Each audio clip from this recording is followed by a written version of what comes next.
Ruben, welcome to the show. Thank you for having me. We are here today with the Sim Motorsport. Let me only ask you, can you define the sim racing on your own words? Sim racing, I mean, if you break it down in the simplest form, it's simulating racing. You can come in at all different levels, and I think that's the beauty of it. Obviously, some people are going to say certain games are sims and some aren't, and I think I've got quite a broad understanding of it. I'd say I started my sim racing journey when I was about 5 years old, Okay. literally on Forza Motorsport 3, on the Xbox 360. Yeah. And although many would argue that Forza is not a sim, it's more of a simcade, that's where I learned basically the basics of racing. So that was when I was 5 years old. My dad got me an Xbox, and we saved up for it, and I just wanted an Xbox for ages, but he wouldn't let me have one until I was 5. And then I finally got it, and I remember the first day I got it, I was on the Nürburgring, and I was just doing laps after laps after laps, and I loved every second of it. This was just on the controller. Controller, Yeah. So we didn't have a wheel at that point, but that's where it started. And I remember I was playing days and days, whatever. I was at school, and my other friends had Xboxes as well, but obviously they weren't really into racing the same way I was. They were into football and all different games, and I remember wanting to just play FIFA with my friends, football game. Yeah. And I was saying to my dad, can I get FIFA to play some different games as well? And he was saying, no, you only do racing games on the Xbox, because he bought it for me as a tool Training. for training and purely training. And I thought it was a bit harsh at the time because I just wanted to play with my friends. But from age 5, that discipline of using sims and consoles as a tool, I suppose, was instilled in me from quite a young age. And then from there I progressed on. We got a steering wheel for it as well. And then from there I took it to another level. That's where you learn car control, really basic things, but without that, you're not going to learn it, because at this point I was karting, and as you can imagine, karting is quite expensive. Yeah, exactly. So this was the most cost-effective way of actually, honing my skills. So we got literally a cheap Xbox steering wheel, and it's the ones that you put on your lap, because it's like sim rigs weren't really a thing for content. I know, because I have the same thing. So you want that? Yes. You put on the legs. That's they it. have the legs shaped. You For can you. hold it with your legs. And after you, sometimes you drive it like a truck driver. Yeah. Literally. Exactly that. So, there were sim rigs available, but the cost of it back then was so high. It was like we could buy a sim rig, but we didn't have the money to do that really. So we just moved into our house at that point. My mum bought some nice furniture. She got some tables, chairs, ornaments, whatever. And one day she was out with her friends for lunch, just me and my dad at home, and we saw this coffee table, nice acrylic, brand new coffee table, and we got a bit of literally plywood board to put underneath it. We mounted the pedals to the board, Okay. duct taped all of the table, put the wheel on top of the table, and that was basically my version of a sim rig. Yeah, that's So perfect. you can imagine my mum wasn't very happy, but that gave me a sim rig and a platform to actually start learning. So although some would just say it's a wheel on a table, that was my sim rig, that was my sim racing. And then from there, I was able to progress and get Logitech and some bigger wheels where you feel more force feedback, and you can have a clutch and stuff like that. Okay. Then you learn new techniques, and I'll say the level I'm at now in terms of my sim is quite on the higher end of it. But I think that is the great thing about sim racing. You don't have to go in with a £5,000 simulator. You can start with literally a few £100s, which of course is still money, but if you're talking about racing, a few £100 is not. Yeah. I'm not sure. In terms of Simracing, I think the most important tool has to be the pedals. I think lots of pedals is where you can all standing, but that in terms of wheels, you don't need to go for the 26 newtons. That's right. There's no point. Yeah. I think it's more just something to get proud of. Of course. Something that you need. I mean, 100%. I've got a SimuCube that I use at the moment, and it's 21 Newton meters, which is great, but I only run it on half power. Yeah. Because obviously I have to have something to replicate my car in the Praga in real life, which has got no power steering. Okay. So naturally it's very heavy, but if you run it on full speed back, you're gonna break your hand. Yeah, I think you do what, 5 minutes racing and That's it. Yeah. Exactly. So yeah. But let me ask you, why motorsport? Was your idea, or your father push you to motorsport? Completely my idea. Okay. So I've not come from a racing background. No one in my family races. Okay. It was literally I'm the first in my family to, race. Okay. My dad's side quite into cars. My dad had some nice cars before. A few people in my family they're into cars, but in terms of actually racing and karting, I'm the first to do that. And the reason of why I'm still not really sure. It's just since as long as I can remember, I've always had something to do with a car, whether it Okay. be when I was a toddler, I was always pushing a car around. Right. Perfect. But I've always had quite an engineering based mind. I like knowing how things work. So anything with a motor and wheels, I just You were was fascinated. Yeah, from a Okay. young age. And actually, for one of my birthdays, my dad got me a bike, like a little pocket bike, so tiny motorbike. Mhm. Um, and that's where that was my first motor, I suppose. And started off just riding that around in a field and in the back garden, and I loved it. But then it got to a point of where I actually wanted to compete in something, and my mum didn't want me to ride bikes because it was too dangerous. My dad wasn't keen on the idea either, but if I wanted to do it, he would have let me. But in terms of racing at like 5 years old on a motorbike, there wasn't, much. There weren't many races in that field. So we were looking at other options, and then that's where we found karting Okay. back at Buckmore Park. Started on the little electric go-karts, literally went 5 miles an hour, but that got me hooked. And ever since then, it was like, this is what I want to do. And then I went into Bambinos, which are 50cc go-karts. And you look back on it now, they only do about 40 miles an hour. But for a 5-year-old, it's a lot. It's like an F1 car to a 5-year-old. So yeah, since I was racing in those, I was just hooked from then, and then progressed up the ranks. Won a few championships, and it's my parents believed in me because they saw the skills that I had from a young age. Yeah. They saw something in that, even if it was, riding around the house in a little ride-on car. I was going through full speed through door frames with that much gap for each side. And my dad saw that and he was like, my sense of awareness was higher than most 3, 4-year-olds. Okay. And he saw that, and I've been very fortunate to have parents who have, pushed me and encouraged me to focus on something that, I'm good at and I enjoy doing. So I'm very fortunate to have that. But yeah, I think that's why motorsport, because yeah, for as long as I can remember, I've just loved cars.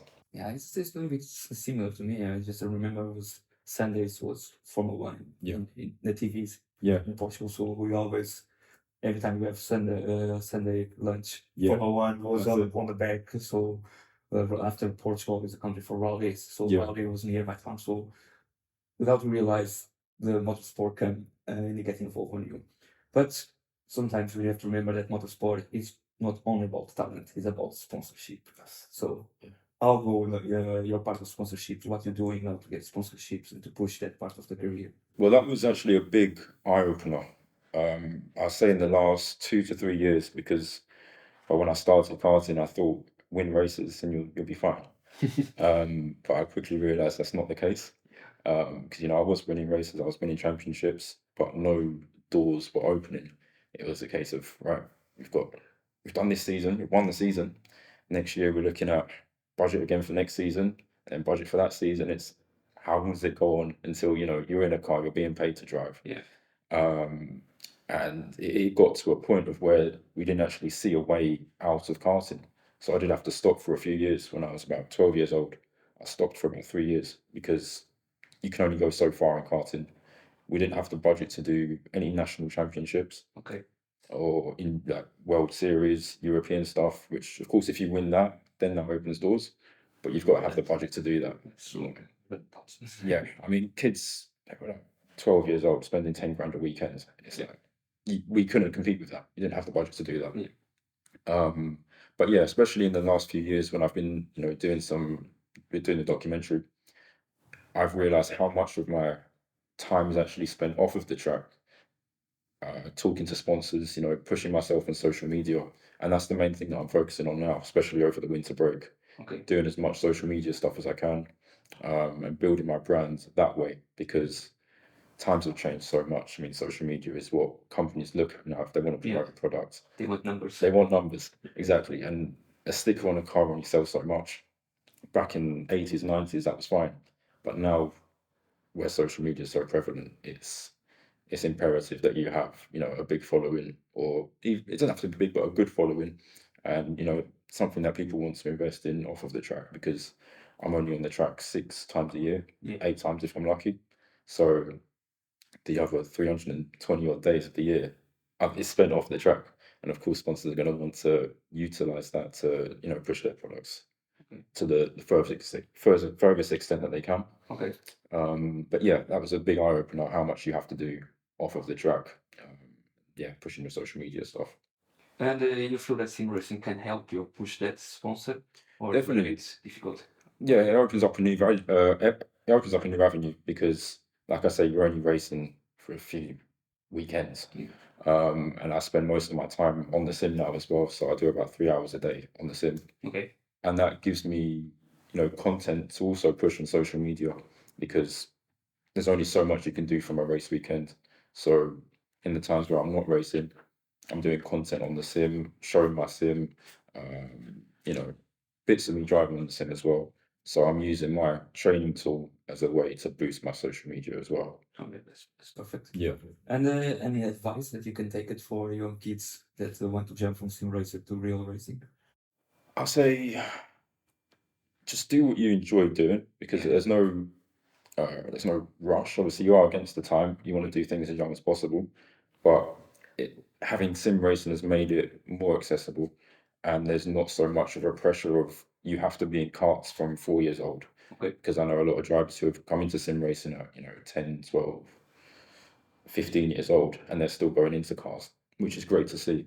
But yeah, just do what you love doing. If you love sim racing, stick to sim racing. But ask sim racers if they want to be in a car. 99% are going to say yes. Everywhere. Of course. But do you think they're going to be aware of how difficult it is to racing? I don't think you can fully be aware of it until you're actually in a car, because obviously, if you go 200 miles an hour into a wall on a city, you just press restart. Yeah, But you can't exactly do that in real life. But yeah, I say just hone your skills on the sim, because you can translate so much of it into real life nowadays. Learn the basics of everything that you can learn, and then apply that to certain cars. Obviously, every car drives differently, but because you can replicate it so well, it's definitely the best tool that you can use to at least be ready if an opportunity comes up in a car. You can say, "Yeah, I know how to drive this car." Yeah, you talked something important because young Malvern, on the last interview that we had with him, he said that Gran Turismo 5, Gran Turismo 4, I don't remember now which one, when he was driving and after when he had to jump to the real cars, he was emulating the way that every car was doing it. So when he jumped to a Nissan or to a Audi, he already knew how the car would behave, and that's quite something that you never realized at the game. Again, with the 15 years old or 12 years old, who do that one already so well. It's amazing. Yeah. Yeah. But let me ask you, you were at the BBC, as already mentioned. In which way that help you? So mainly from a publicity aspect, that's helped me. So it has brought some sponsors on board. So I had Asian Flux sponsor a race as part of the program, and that funded my first race in the Praga. Okay. So that was a great help. It was 2022? Yeah, this was first. Yeah, first race was end of 22. Yeah. And then obviously I did the season last year in 23. But I did think it would bring more sponsors. I thought it would be a case of everyone's going to want to sponsor me now, but that wasn't the case. That's not the case. It wasn't the case. It definitely helped. Okay. Because I was, you know, my name was out there. People heard about me and they saw a bit of my story and could relate to certain things. And it definitely helped from a media aspect, because I used to hate talking on camera. I couldn't talk to a camera. Yeah. I have a podcast, but I don't like. Yeah. I get nervous. Yeah, same. I was nervous beforehand, and going into it, it was like, this opportunity has come up. Okay. I can't shy away from it. I'm just gonna have to jump into the deep end and hope I swim. And you know, I've never had any media training, so that was kind of my media training, basically, just being on the BBC and learning how to talk in front of a camera, how to portray yourself. And it's definitely helped from that aspect, but from a financial aspect, not so much. Okay. But it's given me a skill base that I can then use, and a platform that I can then use to turn it into a sponsor. Exactly. Yeah. And then meeting your idol. Yeah. Always. Yeah, that was amazing. Yeah. Yeah, they say don't meet your heroes, but I was very happy to meet him. So yeah, when I met Lewis, we were just talking. It's like a normal conversation, really, just a half-hour conversation. It didn't feel as if it's been my idol for all my life. It was almost like a friend that I've known for ages. But we didn't actually talk too much about racing itself. It was more so off the track stuff, becoming a better person, helping people around you, talking about his challenges that he faced in racing and being able to relate, which was really nice and refreshing. That's great because I think that's where I think Lewis put more his effort. Sometimes he's achieve what he want to achieve, but bring some more awareness for the problems of society. Exactly. I think I want to ask you a question that is not on our thing. You have both nationalities, or you just have the English nationality? No, so I'm mixed. So I'm Grenadian and British. So my grandparents were originally from Trinidad and moved over to Grenada, and then they moved here from quite young. So my dad's side is the Grenadian side, my mum's the British side. And yeah, it's something I'm quite proud of because it makes me me. Yeah, It doesn't define me, but it's my culture, and obviously I'm very proud of my culture. And yeah, it's had its challenges here and there in the past whilst racing, but I feel that it's made me become a better driver as well because you overcome challenges from a young age which you're not entirely aware of, but you learn to grow in and you grow around that, and it makes you into I think a stronger person going through things from a younger age. Um, but yeah, I've never seen it as an obstacle. That's good. It has challenges here and there, but challenges are there to be. You're driving under the English flag. Yeah, driving under the British flag. Yeah. Okay. And you have never thought changing that? For example, like Alex Albon? Yeah, no, I'd like to, but obviously because I've lived here all my life. Sorry, I've got a British license, British passport. Then yeah, it makes sense to do it under the British. At least there's a curiosity because I know some drivers like to change it for sponsored ways or that's why I'm asking much about it. But when you talk about challenges, there's something that I don't understand in motorsport is everyone have a suit, everyone have a helmet. Yeah. So depending of your culture, skin color, and even if you are female or male, you are under a suit. And so On the track, none of it matters. Exactly. None of it matters, and that's the beauty of Yes, racing. exactly. We have now the Dakar that we have a female driver winning one of the most tough races in the world. So we need to stop with this thing of I think as a society we need to evolve and see that we don't need it anymore. This type of barriers because everyone is putting their life on the same way inside of a car. So if you're quick, you're quick. That's exactly. I think we have to change that mentality. I think so. It's good. And let's go back to the cars. Praga. Last season. You had one victory. Yeah, so I was finishing. Yeah, I had the win at Silverstone. That was a massive achievement for me because Silverstone, that's like the pinnacle of British racing. Yeah, to win there was really special. And the whole season was a challenge for the whole season because my goal was just don't crash the car. Basically, it's we didn't really have the budget to crash it. That's why I want to ask you. You pressure to gonna give you the budget. You have to pay by yourself. No? Yeah. So that was the goal. Basically, prove myself and obviously not take any stupid risks at the same time. And I was able to achieve that. So I finished the whole thing as vice champion, which I'm really happy with. And for my rookie year, I was against some great drivers as well. But yeah, at Silverstone, we started off. It was wet at the start, and that was a big challenge because driving a car which you don't want to crash in the wet was like very challenging. A fast circuit we care. Silverstone is a long circuit. Yeah, very long. Luckily, there's a bit of runoff as well because a lot of British tracks. I say British tracks are probably the hardest out of any country. If you look at European tracks, there's lots of runoff generally. Yeah. So even if you do make a mistake, you're just running onto more concrete. If you make a mistake here, it's either grass or a barrier. Yes. But luckily, Silverstone has a bit of runoff, so you can get away with a few things here and there. But yeah, that was that put a lot of confidence in me because this whole year was about building confidence in the car and to know that I can hang with the top guys and girls in this country. It was really an eye opener and help me throughout the rest of the season. And show to sponsor that what you can do. Of course, yeah. It's not just all talk, because going into it, no one really knew what I could do in a car, because obviously never been in a car like that. It was a lot of talking, it was a lot of hoping and wishful thinking, but it was great to actually, show people that have backed me and invested in me, to show them that I can drive. Yeah.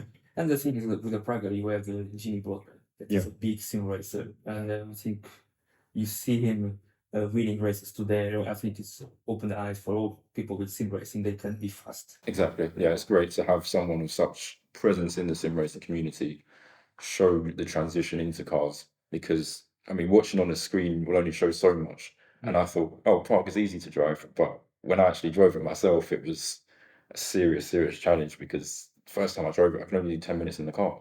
It was so physically demanding.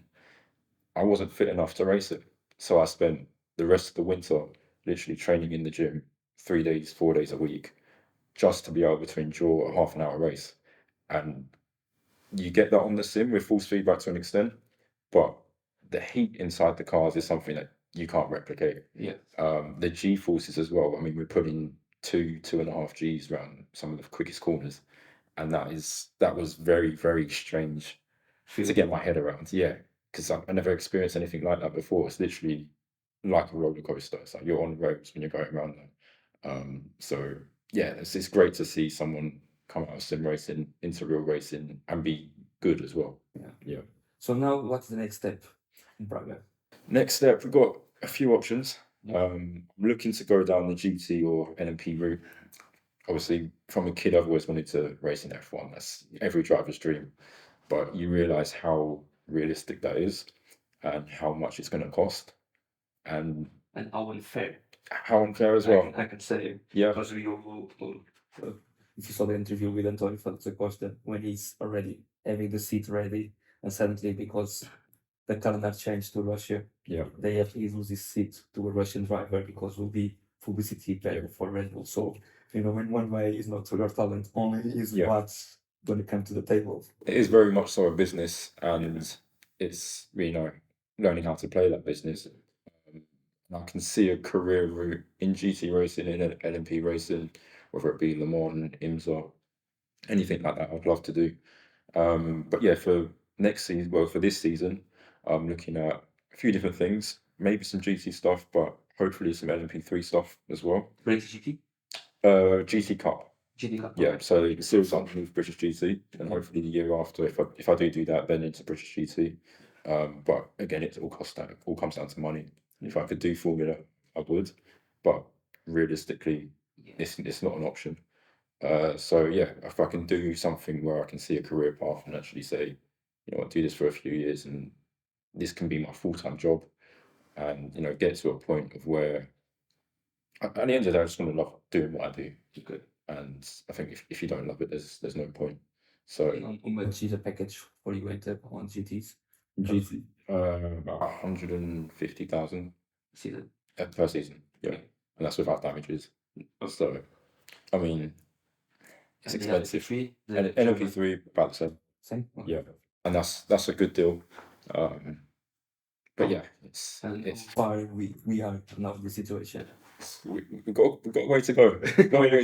I think the season starts in about 2 months. Okay. And we're waiting to hear back from some of my sponsors. I'm very lucky to have some great sponsors on board already. Toxic Waste, got Redefined, Storm Watches, Speed Sense, Bottle Kings, and yeah, all people coming in at different levels. So we obviously have my main sponsor is Toxic Waste, and they helped me the most through last season. That's good. So yeah, hopefully we can do more great things again this season. Sim Motorsport, did they help you in some way? Yeah, so Sim Motorsport have been great. They've been really accommodating with time on the sim. Yeah. Actually, a funny story about that. When I was at Brands Hatch racing, because it's quite local to Brands Hatch, we're literally half an hour away. I had my practice on the Saturday, and I came down here on the Saturday evening after I finished practicing, because I had the race on the Sunday, and I wanted to get some extra track time in, because the sim's great, but until you're actually on the track itself, you don't know how it corresponds to each other. So talk something important. You think this is the FOV on the sims are completely different from what you see on real life? I feel if you set it up correctly, Yeah. it's fine. Okay. But if the FOV is off, it does feel very weird. Completely weird. Yeah, I spent a lot of hours tinkering, trying to find the sweet spot. I've got it now, and they've got it here. Okay. But yeah, like when I was practicing in the day on the track at Brands Hatch, you could feel a bump on turn one, and I knew as soon as I hit the bump, I'm braking. On the sim, you can't feel the bump, so you can feel it a little bit in the force feedback, but you don't know that it's a bump. Yeah. So when I was on the sim here, I was using references like that, and my time that I got here was to the thousandth of a second of what I got in my race in real life, and that was the lap record. So I hold the lap record at Brands Hatch now, with the help of building the craft that I got from the Saturday. On the Indy or on the Indy. On the Indy. Yeah. And if it wasn't for that practice time in between, there's no extra test sessions you can do at the track. So that really, really helps. And I didn't realize the power of the sim until that happened, because you can set fast laps in the sim, but if you can't do it in real life, then it's like you don't know exactly what you're training for. But once you know what you're training for and you're able to practice that and then use it in a race, it's like it's a no-brainer. This is the best tool you can use. It's perfect. Yeah.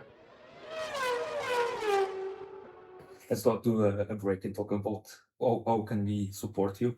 So if you can give us our channels and everything, and which ways that we can support you. For sure. So mainly Instagram, TikTok, YouTube, all that Ruben Stanislaus. Yeah. So just my full name. And yeah, just trying to push as much content as I can, varied content as well. And any way for sponsors reach you, number from Instagram or email? Instagram is probably the main place to do it. Email is rubencarton18@gmail.com. Okay. LinkedIn as well, Ruben Stanislaus on LinkedIn. That's a great place to meet, business owners, and found a lot of really interesting conversations come from there.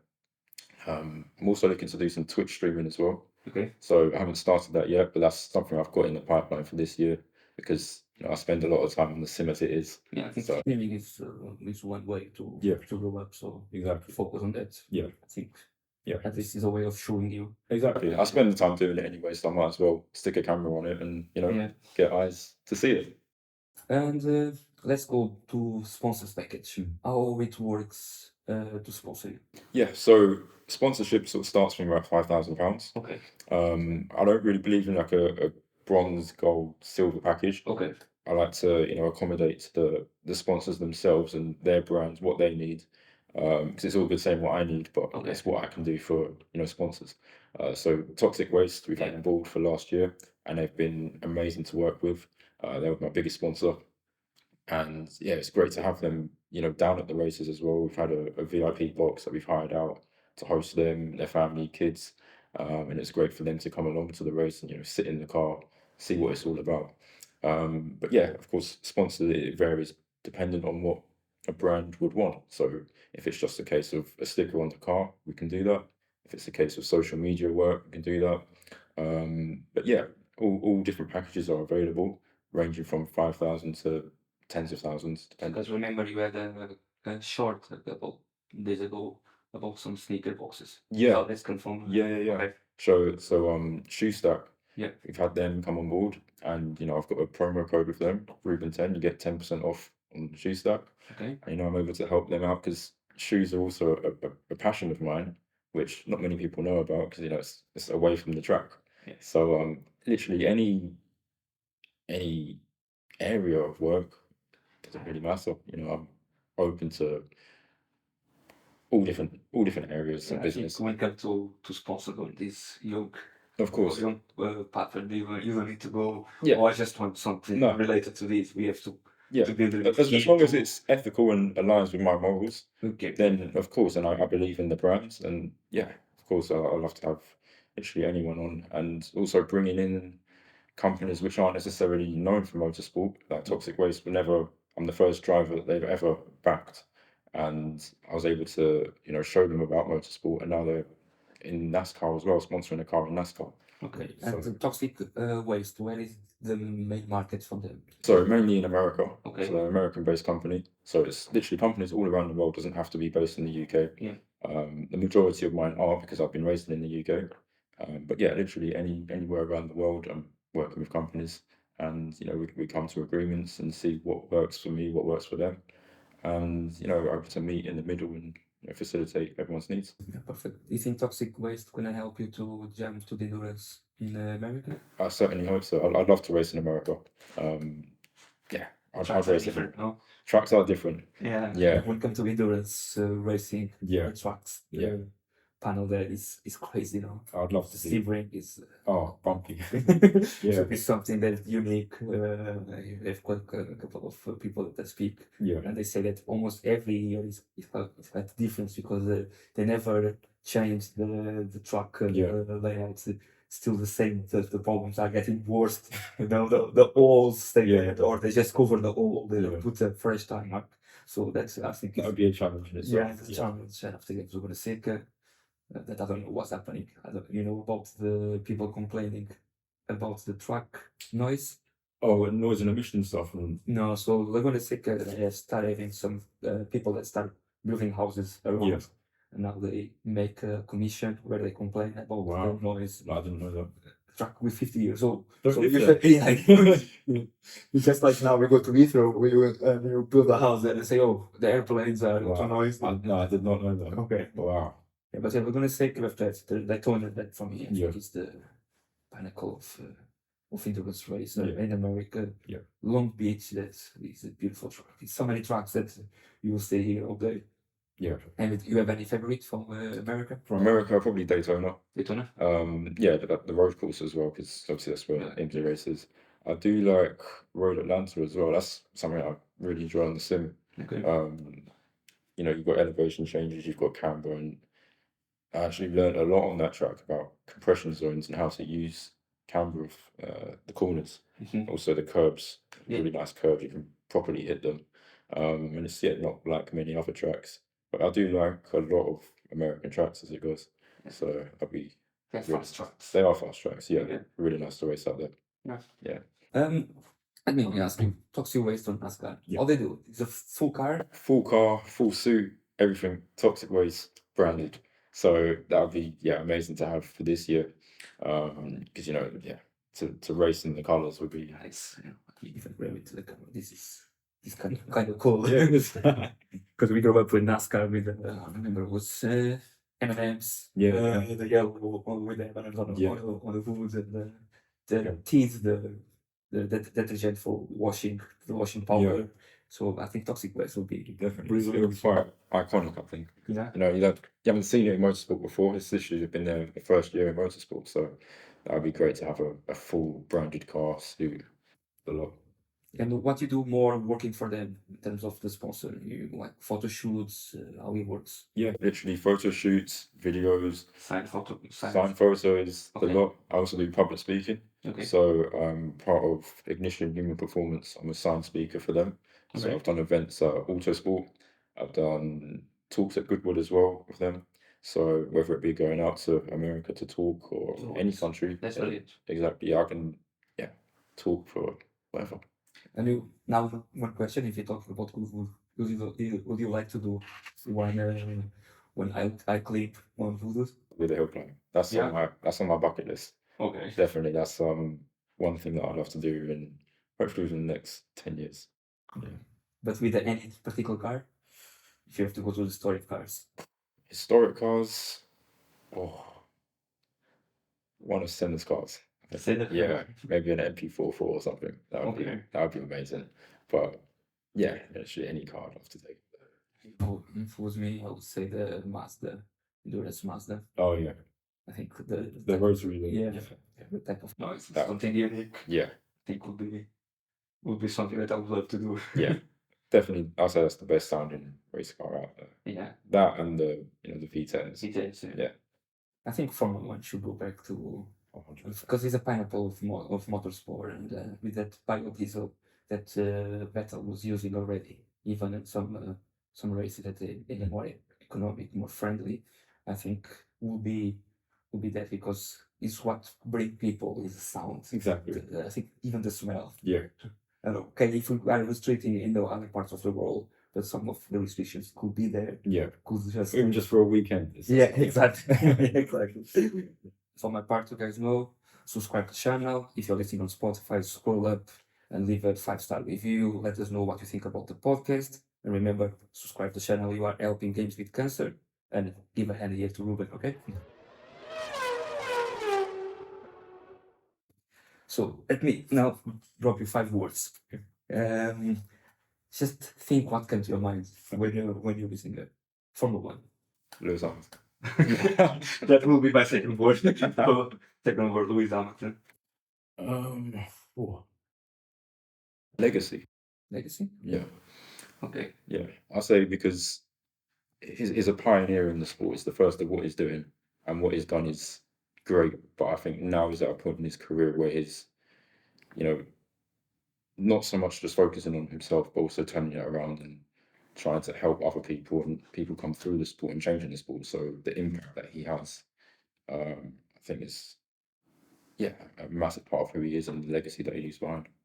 I think he should take 1 year out just to clear his head from everything that happened on the last couple of years, like Alonso, and have to come back. Yeah. I think he just needed. I think it's been so many years on the sport that they need probably to take a little bit a year to relax, probably go back to the beginnings and jump again because the quality is there.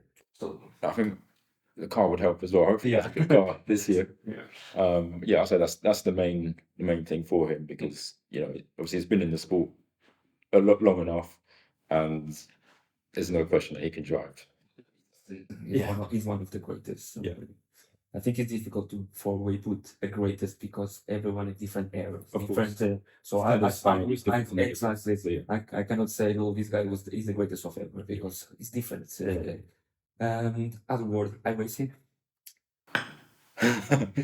Net code. No, iRacing's great, but it does get a bit frustrating here and there when you think you're going for a move and the move's not there. But no, iRacing is a great sim. Probably my favorite in terms of online racing. Okay. I use Assetto more for when I was training in the Praga, because you could actually have the Praga on Assetto. But in terms of competitive racing, iRacing's by far the best for me. Yeah. Right. Simracing.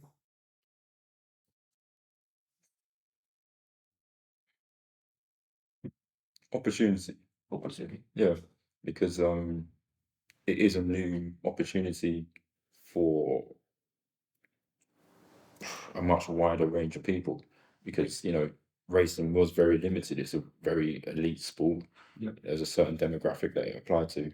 If you didn't have the money, you're not racing. So sim racing allows that opportunity for people to explore their passions, even if they don't have the money to do it. If you've got a few £100, you can get some second hands wheels, PC, console, whatever.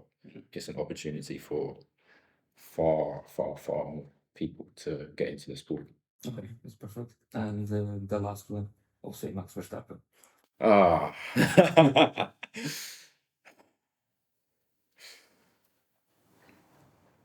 That's a tough one.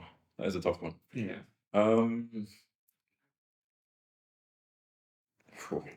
To say a word is hard. I respect what he does, and there's no doubt that he's a great driver. But at the start, one word that comes to mind was reckless. Because obviously how he came into the sport, it was like he didn't care if he hit someone off.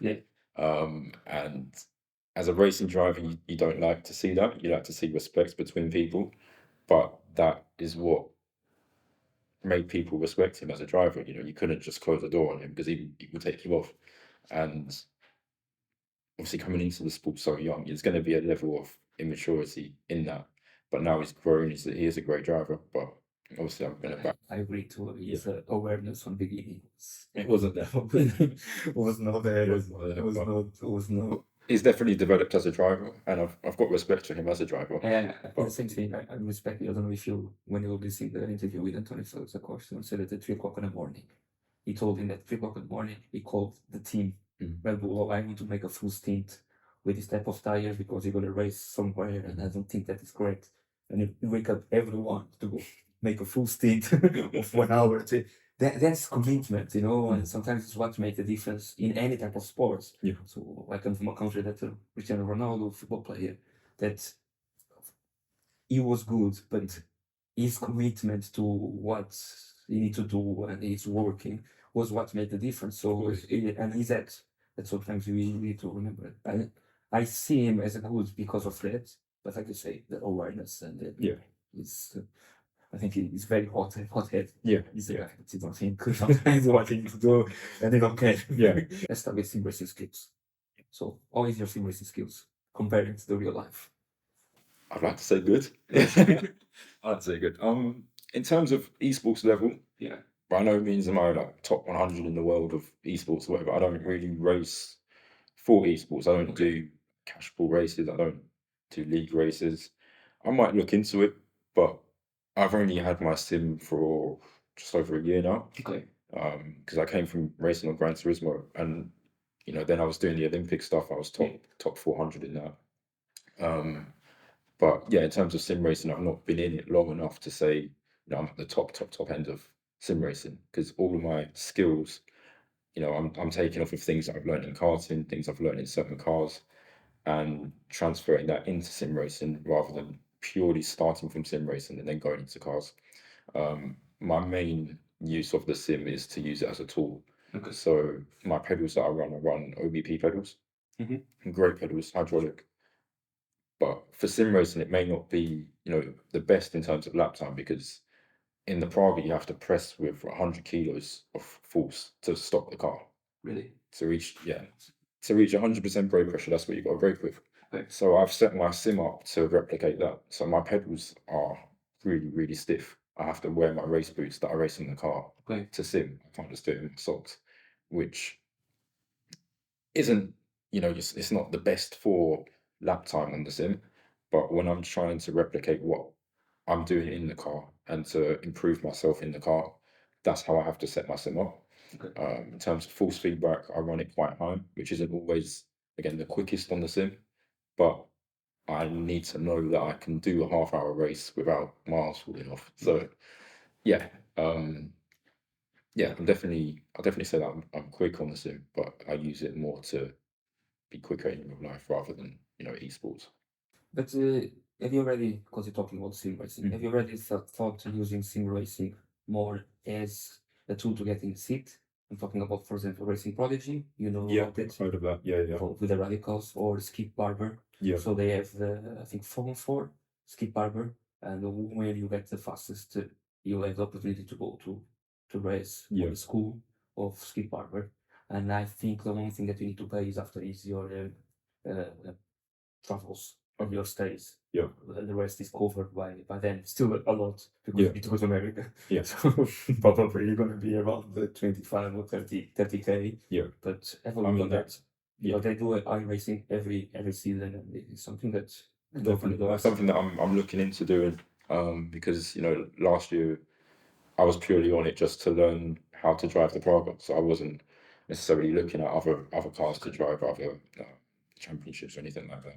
But for this season, when, you know, I've got opportunities and nothing's set in stone, then definitely, I'll definitely look into, you know, doing some online championships where hopefully that can land a seat in a car itself, because, you know, I've got the equipment I can drive. Yeah. So it's just a case of you know, doing it and hoping it goes well. Okay. So yeah, definitely something that I'm going to look into this year or potentially next year as well. Any favorite car truck combo? Oh, that's a tough one. On the sim or in real life? Let's go sim after real life. Sim, I'd say on Assetto Corsa, the M3 DTM car, Okay. probably around the Nordschleife. I was doing a bit of that yesterday as it goes, and it's not the fastest car, but in terms of how the car handles, it's just so fun. It's Force feedback on the course is completely different from that. It is. I think it's what take the game yeah, apart of the yes, and graphics wise as well, because obviously if you've got the PC to run it, it looks amazing. But yeah, the amount of mechanical grip that you've got in those DTM cars, and the sound and everything is, it's just different to the things that you normally race, because a lot of sim racing is just GT3, and you get bored of that after. Yeah. So just to switch. Unfortunately, Yeah. it's just GT3. Yeah, so to switch it up is yeah, really, really nice and refreshing. Okay. Yeah, I say in real life, it's got to be the Praga around Silverstone because Okay. that's, it's a fast track and you've got a car which is so heavily aero based, you can really, really push it to the limit. Yeah, so that's my favorite. Okay. So where is the iRacing as a training tool, and which part do you think iRacing is not so well developed comparing to real life? Um, it's hard to say. I'll say iRacing does a great job of what it should do because there's only so far that I think sims should replicate real life. Okay. Obviously, in terms of things like damage, isn't there's disadvantages to real world motorsport, and I think the beauty of sim racing is that you don't have those disadvantages. So, say if you're getting engine failures every other race, that's not going to be a lot of fun in the sim. Yeah. So, although it might make it more realistic, I don't think that's something that iRacing or any sim should really be going in that direction. I think we're in a sweet spot at the moment of where you take the benefits of using it as a tool and as fun as well. But there is also obviously a damage model to it that you can't just hit people off. Um, but yeah, I don't think there's a whole lot that Sims can really do to develop in terms of making it more realistic. I think the iRacing, apart from netcode, yeah, apart from netcode. Actually, I would say about iRacing about the physics in terms of drifting, it's not exactly accurate because once you get into a slide, it's very hard to correct it on iRacing. In terms of Assetto, I find that a lot better for car control. Okay. But obviously, when you're pointing in the direction that you should be pointing, it's absolutely fine on iRacing. But yeah, in terms of car control, I find Assetto has a better physics modeling. You can get a car into a slide and be able to hold it and use a slip angle to, you know, get the most out of the car. iRacing's a lot more keep the car straight and keep it stable.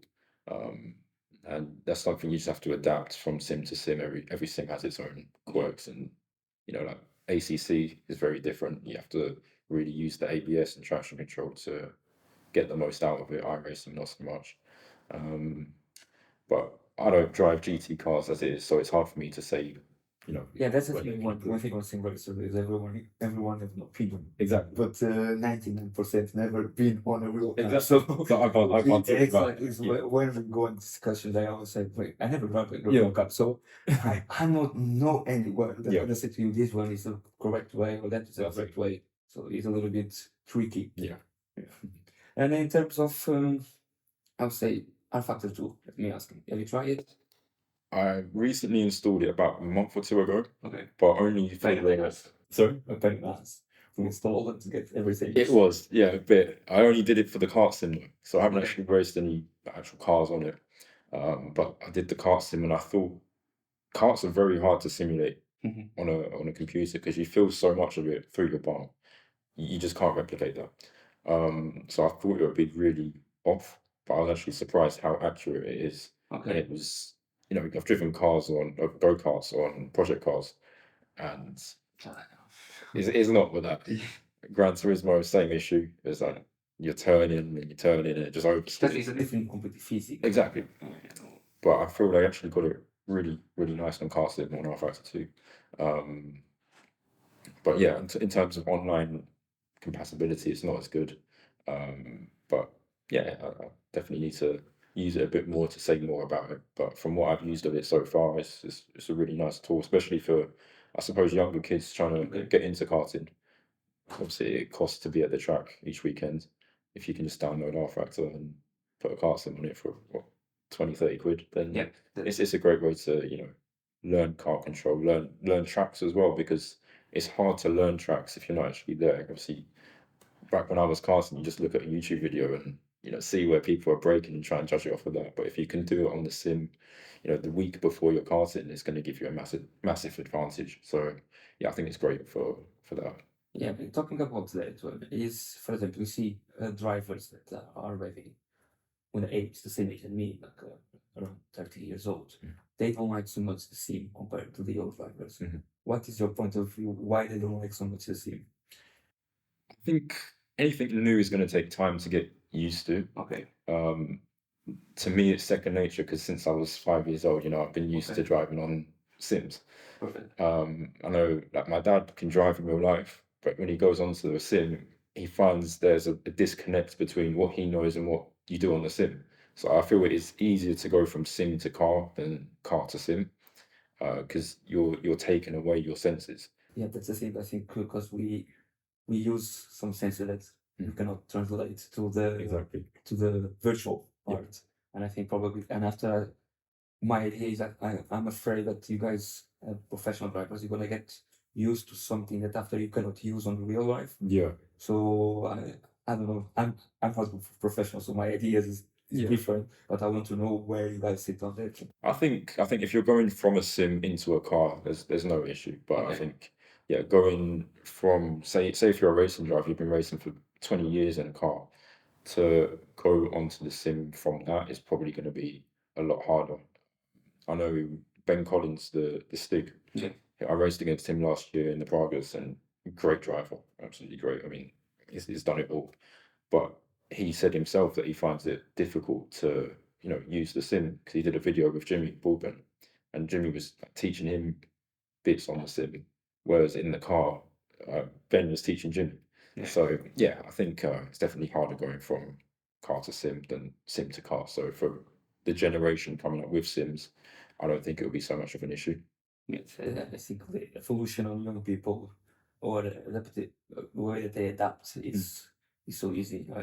I used to use this analogy with the I don't know if you like NBA. Yeah. So if you think Stephen Curry, long time ago, nobody was doing 3 shots. Like, Exactly. what they can do. Yeah. And now you see young kids, that they was playing, and there was all of them was shooting 3 shots. So for them now it's easy. Yeah. So it's an evolution. And I see the same thing with you guys on sim racing. I think I would say the next 10 years, everyone going to be so fast and going to be due to the sim racing because you can put so many hours on your sim. Yeah. How many hours you do? About 3 hours a day. 3 hours a day minimum? Okay. So yeah, I think obviously any racing driver is going to prefer to be in a car if they could, but it's realistically not possible, especially when tracks are shut as well. You physically can't race on the tracks. Yeah. It's like, in terms of cost-effective ways of training, I mean, to do a test day last season, it's about £5,000 a test day. Okay. You'll be lucky to have an hour and a half on track. How many sets of tires you have to go just for the For a test day, you can do it all in one set. Okay. But in a race day, depends if it rains. If it rains, you go have your wets. If not, then you're on your slicks, and then you'll have a new set for the race. So in a weekend, you're probably looking at about two to three. Yeah, It's a lot. I mean, you could do it on one, but if you want to be competitive, everyone's going to be on brand new slicks for the race. Yeah. So yeah, it's so many different costs that just add up that you can even think of. It'd be like fuel costs, obviously tire costs are the main ones. The team cost, Yeah. get in the car there, get in the car back, Yeah.